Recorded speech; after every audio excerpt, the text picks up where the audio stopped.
CPSO presents In Dialogue, a podcast series where we speak to health system experts on issues related to medical regulation, the delivery of quality care, physician wellness, and initiatives to address bias and discrimination in healthcare.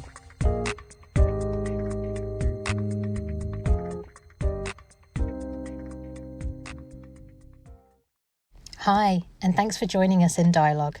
My name is Dr. Saroo Sharda. I'm a practicing anesthesiologist, in addition to my roles as a medical advisor and equity, diversity, inclusion lead at the CPSO. I hope you enjoy this episode. So welcome, Toba. Thank you so much for being with us today. You are currently in your first year of medical school at the University of Toronto, and you actually did some work as a summer student with the CPSO. So it's really lovely to be chatting with you today. I wonder if you could just introduce yourself and kind of where you are in your medical school journey right now and tell us a little bit about how that's going. Yeah, for sure. Thanks, Saroo. So as you said, my name is Toba. I'm a medical student, my first year at University of Toronto. I was born in Nigeria, and I now live in the GTA. I moved to Canada when I was about 6 years old.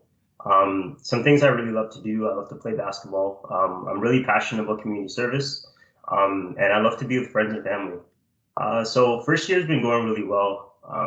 Honestly, being in medicine and just getting involved in the curriculum and things like that, it just feels so surreal.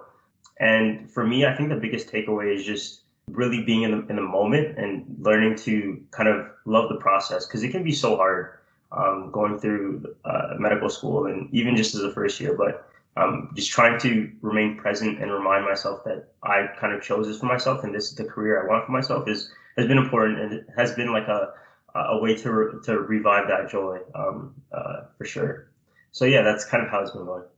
That's great. I love that you talk about being mindful and joyful in the work, Toba, and I'm going to kind of get back to that a little bit more shortly. But I wanted to also pick up on something that you said about community service and kind of being embedded in community, because I know that before you joined medical school, you actually did quite a bit of work with the Black Health Alliance and you did a project with them. And I wondered if you could talk a little bit about what that was about, and specifically, I think some of the barriers that you found that Black patients face in accessing certain types of healthcare.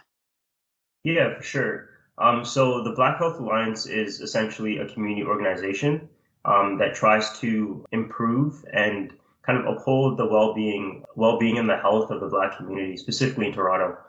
So the project that I worked on was a COVID resilience project, and it was started by Chantel Phillips, who's also a medical student at the University of Toronto. And it kind of came about when the news that the infection rates were particularly higher in Black communities in Toronto. So that kind of was the impetus to start the project. And what we kind of wanted to do was we asked the question why, like why was this going on, and what was the reason for this? So what we did to kind of figure that out was we held consultations with around 100 individuals in 6 different predominantly Black communities in Toronto. And in these consultations, we kind of asked individuals how COVID has affected their lives and things related to their interactions with the healthcare system, the government in general, and barriers that they faced in their own lives. Some things that we kind of found in these conversations with individuals was that there was a lot of different systemic impacts that kind of predisposed people to being interacted with COVID in the first place, and also just impacted their overall health as a whole. So some things like increased rates of frontline work in the population, disproportionate rates of job loss in the population, things like crowded living situations as well, and people having to utilize food banks or public transit are things that kind of allowed people to kind of experience more interactions with COVID in general. Some other voices that we heard from the community, though, was that there were just a lot of barriers for them to achieving good health. Things like community organizations running thin. So a lot of the organizations in these predominantly Black communities found that they had to take on a greater role. They were, instead of helping 10 people, they were now helping 30 people as a result of the pandemic. So that was something that kind of impacted the health of the community adversely. But also, we found that a lot of these individuals experienced some poor interactions with the healthcare system. There were things like anti-Black racism that was experienced in the ER settings, and even in the primary care settings. People having to delay or avoid treatment in general because they didn't want to experience the stigma that occurred in these settings as well. So those are just some of the voices that we heard throughout the consultations, and we put all these different voices into an impact report that's called the Perspectives on Health and Wellbeing in Black Communities, and that's posted on the BHA website. And in this impact report, you can kind of see all these different voices that we've highlighted and all the ways that COVID has really been impacting the Black community in general. I just think it's so impressive, Toba, how at such an early stage in your careers, you and Chantel, and I've met Chantel, how you sort of went out into community with a very specific question and thought, you know what, we are going to go and find out why this is happening in Black communities. We are going to go into community. We're going to talk directly to people affected. And I think it really speaks to that idea of being in solidarity with people when we do equity work and when we do anti-racism work. And so it's really interesting hearing you talk, Toba, about what some of those experiences were of folks in community, because it sounds like there was interpersonal experiences, like you talked about somebody going to the emergency room or hesitating to go to the emergency room because they may have been concerned about, a racist interaction with a healthcare provider. But you also talked about how racism shows up in systemic ways, right? And like not enough community folks in terms of community workers being able to service the increased needs, how racism shows up in systemic ways through not enough PPE for people who are doing that frontline work, or how racism shows up in terms of intergenerational households who are living in crowded spaces. So it's really, I think, important for us to understand that discrimination and racism plays out in all of those different ways. And I think something that perhaps people are not always aware of, and I found this in our work at the CPSO, and it's even been learning for me, is some of the historical underpinnings of anti-Black racism, right? Like the specific historical context to anti-Black racism in Canada. And I wonder if that came up in any way when you were working in community, because I think that historical context affects the way that people perceive their safety as Black folks in our healthcare systems. Did that come up, and can you speak to that at all for us? Yeah. So it definitely did come up in several instances in the different consultations that we held. And it came up mainly when we were talking about interactions with the system in general, outside of the healthcare system.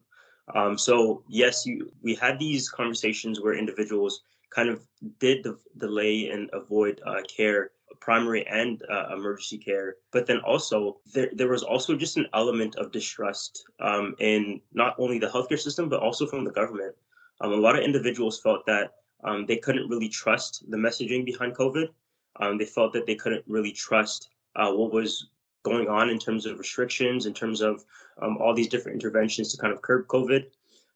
So we definitely did hear some of those sentiments, and it definitely does stem from the history of trauma and anti-Black racism that's definitely gone on in Canada and throughout the world. So yeah, to answer your question, I think I kind of rambled on this, but essentially, yes, we did hear a lot of these sentiments coming from individuals that we did talk to. And as I said earlier, it did really stem from the historical trauma that's kind of been going on, specifically anti-Black racism, not only in the healthcare scene, but also from the government as well. I really appreciate you mentioning that, the governmental piece and the healthcare piece, because they're so kind of closely intertwined when it comes to things like vaccine mandates, for example. And I think, we've seen some narrative sometimes around, vaccine mandates or, taxing people who don't get vaccinated. But I think it's really important that we understand as healthcare professionals and as people working in healthcare that there are many reasons, right, in different communities that this can happen. And in certain racialized communities and in Black communities, as you've explained, that there is sometimes a deep seated mistrust, which then may lead to people, not necessarily wanting to be vaccinated or needing culturally appropriate conversations with people that they feel safe with in order to basically have a conversation around vaccination or cancer screening or whatever it may be. So I'm really glad that you pointed that out, because I think as healthcare professionals who are not Black, we need to understand some of that history to really understand why there may be hesitancy sometimes. So thanks for that. Why don't you tell us a little bit about you now in terms of being a Black medical student and what some of the challenges maybe were leading up to getting into medical school, specifically as a Black person, maybe what some of the challenges are that are specific now that you're in class, and also what some of the joys are. Like you talked at the beginning about joy, and I think it's really important that we don't forget that with challenge, there's also joy. So could you speak to both of those aspects, Toba, from your experience? Yeah, for sure. I'll start with the joys that I've experienced now being a medical student.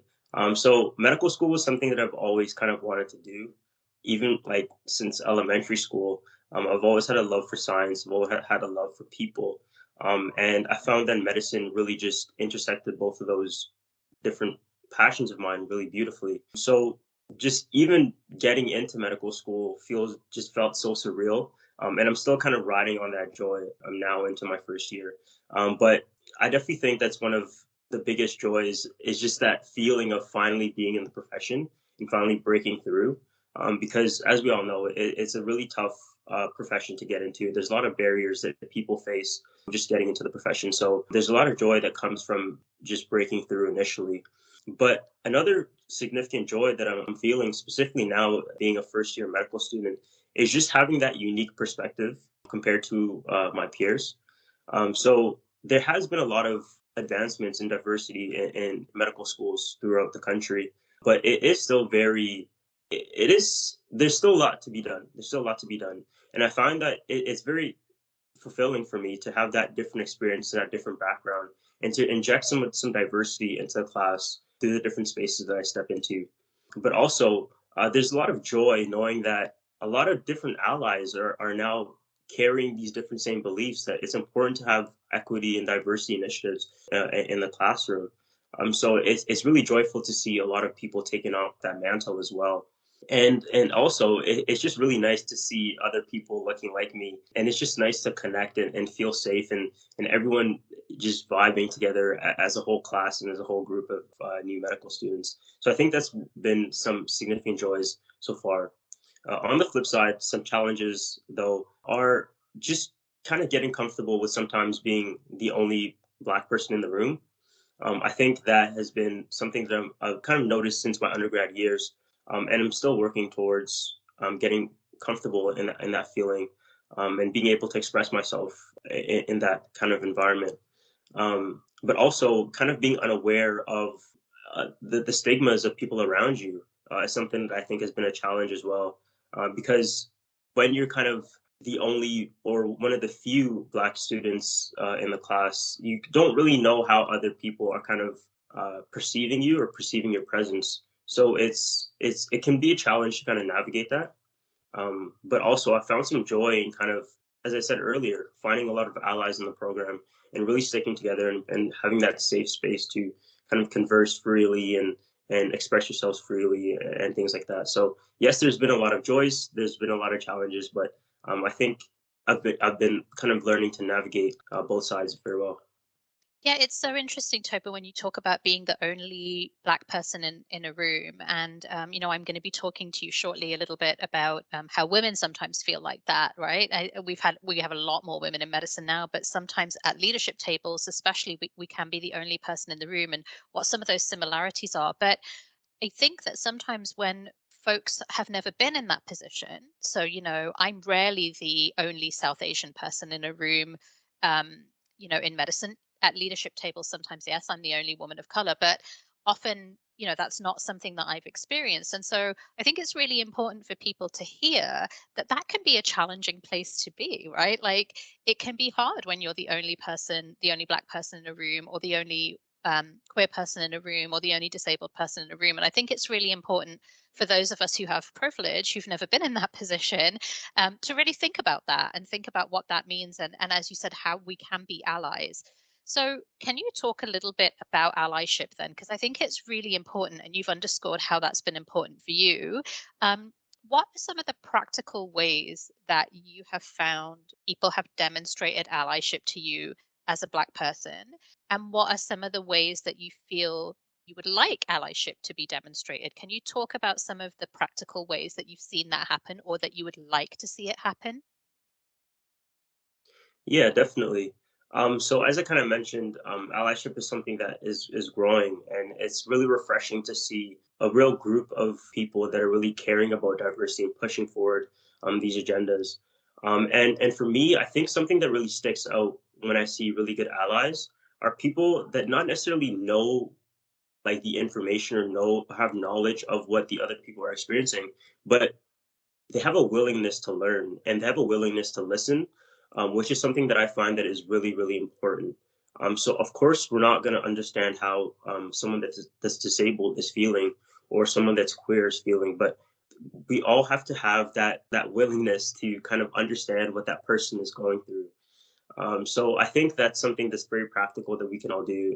And even to break it down further, I think it really stems from realizing what our biases are going into these conversations.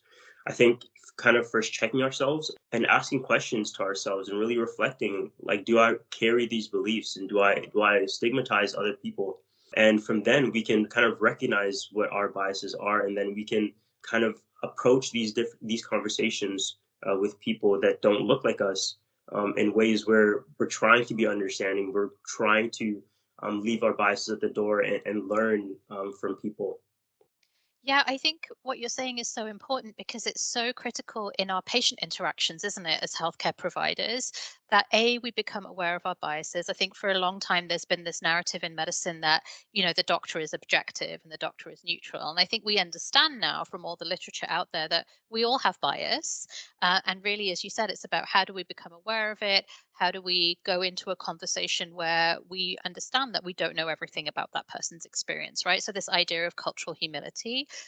Mm. How do you think we can do a better job at teaching physicians how to have cultural humility? So, yes, we're not always going to know everything about everybody's experience, but how do we bring that approach in with our colleagues, with our patients? I think medical schools are doing a much better job of that now. But what would you want to say to an experienced physician who's been out in practice for a while and maybe didn't have these same EDI learnings when they were in medical school or didn't have such a diverse class when they were in medical school? How do you think that we can encourage physicians to think about this? Yes, that's a really great question. And I think there's a lot of different approaches that can be taken to kind of educate and encourage physicians to kind of practice that cultural humility that you talked about. One, I think, goes back to what I was mentioning earlier, is to really try and take interest in people and take interest in patient populations. I think that stems from understanding yourself and understanding that you don't know everything and that you're always kind of continually trying to learn from people that you meet on a daily basis. Another thing that I think is critical is to kind of promote that diversity and create a positive culture in the workplace. I think we all can't do the work by ourselves. We need people around us to kind of encourage us, to tell us when we're kind of struggling, when we're doing poorly, when we've had a bad interaction with the patient, and we need to kind of rethink what we're doing, right? So I think promoting that positive culture in the workplace to allow other physicians around you to kind of feel free in kind of challenging you, and also feel free in telling you where you've done amazingly, and you've done well. So I think those two things, really trying to take interest in patients and really learn from your patients after understanding your own biases, but then also promoting a really diverse culture in the workplace, which stems from making sure you're employing people that don't look like you, employing people from minority groups and things like that. But then also encouraging others, physicians, nurses, other healthcare providers, to really feel free in expressing themselves and feel free in calling out people that have kind of had these adverse experiences, whether that's microaggressions or things like that. I think those two pieces can really help in creating a really positive culture and promoting cultural humility in physicians. Yeah, I love how you talk about both sides of that equation, right, Toba? Because I think sometimes, especially when people think about the regulatory body and how we, deal with complaints of racism, for example, um, there are some instances where kind of a punitive approach is necessary, but there are a lot of instances where actually an educational approach is warranted, right? And a kind of, as you say, a calling out and a calling in of, how can we encourage you to actually think about this in a way that's ultimately going to be better for you, be better for your patients, be better for the community. So that idea of psychological safety and being able to have these conversations and not assume that because someone's having this conversation with you, you're a bad person or a bad doctor, right? Sometimes there are bad doctors, but often it's really about education and conversation and being willing to enter into those conversations that can sometimes be uncomfortable, but ultimately lead to some transformational change. Yeah. So I want to talk a little bit more about you and kind of what are some of your kind of career goals and aspirations. I know you're only in your first year, but have there been any particular mentors so far in your journey? Tell us a little bit about those people and tell us a little bit about your goals at this stage for your career. Yeah, for sure. So I have had a lot of mentors in the past that have been so fundamental to my growth. I'll start with my research mentor in my undergrad studies, Dr. Udana Anizoto, who's currently an associate professor of neurology at McGill University. And she's just really been amazing. She's leading the advancements of MRI technology in Africa and honestly throughout the world. So for me, I think one thing that she's really tried to instill in me is just an attitude of continually trying to learn and continually trying to push barriers and break doors. Because I think in her work, she's really encountered a lot of barriers to kind of push forward the agenda, especially when it comes to MRI technologies and increasing the research capabilities in Africa. I think there's a lot of barriers in terms of financial barriers, but then also people that just kind of don't think there's a way to do what you want to do. So for me, it's really just been encouraging to see her break through doors and continually work on and try to achieve her goals. Another kind of mentor for me has been Dr. Abe Uchorn, who's a professor in nursing at Western University, where I did my undergrad. One thing he's instilled in me has been kind of an attitude to understand poverty and to understand people and to listen to stories. He sat on the chair of the London Homeless Coalition, and he's also very actively involved in the poverty reduction space in London. So he's kind of been really instrumental in increasing my desire to practice and to participate in community advocacy. And this is something that still carries on with me today and something that I hope to carry on into my future career. In terms of what I want to do in my future career, I'm not too sure. I'm currently juggling between a surgical profession, internal medicine, or emergency medicine. But as I try to navigate that, one thing I'm kind of sure on in terms of career goals is that I want to be the physician that you want to go to. I want to be the physician that kind of listens and takes pride in listening to the wishes and the cares of the patients, but then also is just very, very technically excellent. So I don't know whether I end up as a surgeon or an internal medicine doc or whatever, but I think that's something that I think is core to what I want to do in the future. Or we may be able to bring you over to the anesthesia side where you get like that internal medicine and surgical stuff, and I can try and entice you into anesthesiology because we would love to have you, but that's just me being selfish. One thing though that it sounds that you're clear on, Toba, from talking about your mentors and your previous work in London with folks who don't currently have homes and your work with the Black Health Alliance, is it sounds like you very much want to continue to be embedded in community and in community advocacy. Is that a fair thing to say from what you've shared with us? Oh, for sure, for sure. Community advocacy is something that's really core to me, for sure. And can you just highlight for folks why it's so important when we're doing advocacy work and equity work that we really are connecting with patients in their communities? Why is that such an important thing in terms of being in solidarity with community? So I really got exposed to community work. I mean, I've always kind of been exposed to community work, like throughout elementary school and high school, through like church initiatives. We'd go on excursions with my church and kind of hand out food or just talk to individuals on the streets. But I really actually got actively involved when I started a community organization called Purple Hands. That's a community-based student-run organization at Western University. And kind of what we do is, as you mentioned, go into the community and work in solidarity with individuals, whether that involves listening to their stories and trying to promote that and promote the humanity in their stories on social media, or actively help in their day-to-day lives, whether that's volunteering at a food bank or volunteering to childmind for low-income families or things like that.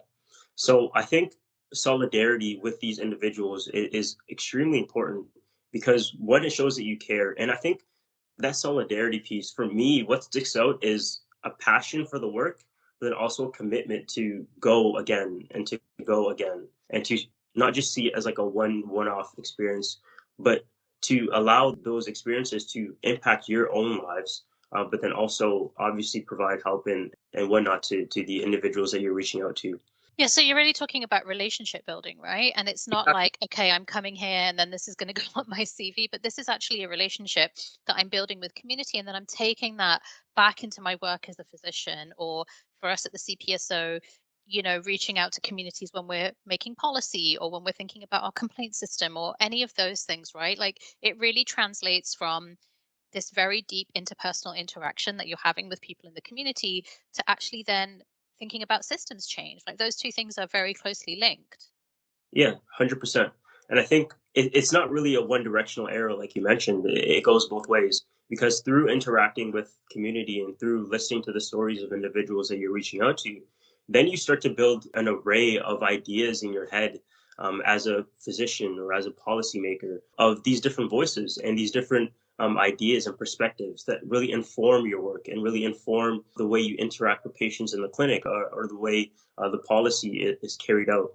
So it definitely is a bidirectional arrow, and you can't have one without the other. You can't be trying to affect systems change without listening to individuals in local communities, and you can't be in local communities and not try to advocate for bigger and systemic changes. Yeah, I love how you just phrased that, all, Toba.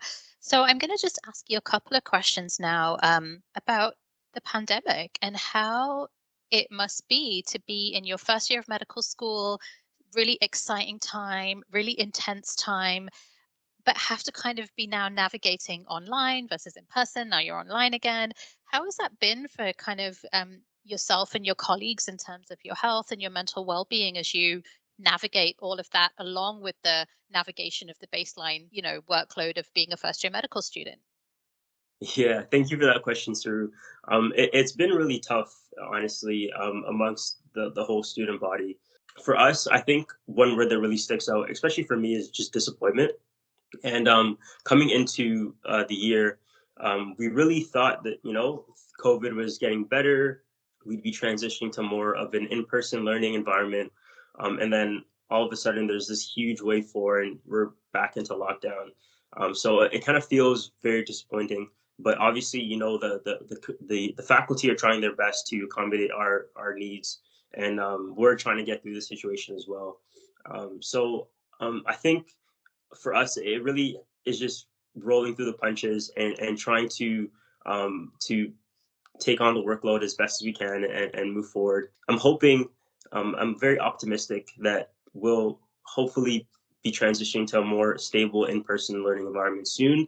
And I can kind of sense the joy coming back in the student body as we kind of move forward into that direction. So, last question then for you, Toba. I mean, I know that as a medical student, there's certain stresses, and those have been compounded by COVID and the pandemic. And I'm sure that you've heard about a lot of stress that has been on the healthcare workforce, on physicians. There's a lot of focus now on physician burnout and physician wellness. And I think, what's important about that is that when physicians aren't well, we can't give good, high quality care to our patients, right? So, how do you imagine you will, as you go through your medical school journey and your physician journey, how have you thought about maintaining your wellness, maintaining your joy? Like, I love how you talk about joy. It seems like it's just such a important thing for you and has really helped you in your journey so far. So have you kind of thought about that? Have you had conversations with your peers? How do you plan to stay well through what can be a really grueling and demanding career? Yeah, I think that's a very important question. And honestly, something I'm kind of battling with right now as a first year medical student going through the workload of a first year curriculum. So I think for me, one thing that really helps is to try and enjoy the process and just try and be as present as possible in the process as I can. And for me, that involves, waking up and having a mind of gratitude and kind of thinking about things that I'm grateful for that day and centering my perspective going forward for that day. And then also kind of, having that short term approach instead of that long term approach, looking at all the work I have to do for the week, but then just trying to take things day to day. I think that's something that is helpful right now and something that I'll definitely carry forward into my career in medicine. And then also doing the simple things, exercising, being with family and friends, doing the things I love, playing basketball, reconnecting with old friends, and doing those simple things because they really do go a long way in maintaining your mental health and making sure that you can go forward and practice the profession that you want to do. Because as you mentioned, if you're not well mentally, if you're not well physically, then it's hard to provide that kind of care to individuals that need it. So, yeah, I think for me to round it up, it really goes by having a short-term approach, looking at things on a day-to-day basis, really being mindful about my process and being mindful about my gratitude, and then also doing the simple things, working out, being with family and friends, playing basketball, having those chill nights, and just being a well-rounded person. I think that goes a long way in maintaining my mental health and preventing burnout for because it is really is a long road ahead. Yeah, and I love that you mentioned very specific things there, like gratitude, because actually the wellness literature out there shows that that's actually one of the single most important things that can help us with our wellness, not just in medicine, but generally, sort of really thinking about what we're grateful for and what we have and setting short-term goals. I think especially now in COVID, where, people's long-term goals have just kind of become, well, we don't even know what's happening next week kind of thing. So kind of having some short-term goals, connection, so important, right, with family and friends and loved ones, whether that be virtual right now, but still being able to connect. So I really hope that you're able to hold on to all of those things as you move forward in your medical school and your surgical or anesthesia or emergency medicine career. So Toba, just to round things off then, we've covered a lot of ground and I think had a really, really great conversation, which I've really enjoyed. But coming back to kind of all of those things we talked about in terms of your work with the Black Health Alliance, cultural humility, all of those really important concepts that we talked about, what are kind of the top one or two things that you would want people to take away as physicians about caring for their Black patients? Yeah, Saroo, I think this is a really important question. And I think it goes back to what we kind of talked about earlier is um, really being interested in the person that is in front of you. And not just saying that in a superficial way, but actually really trying to take interest in what is this person's motivation? What is their beliefs? What do they want?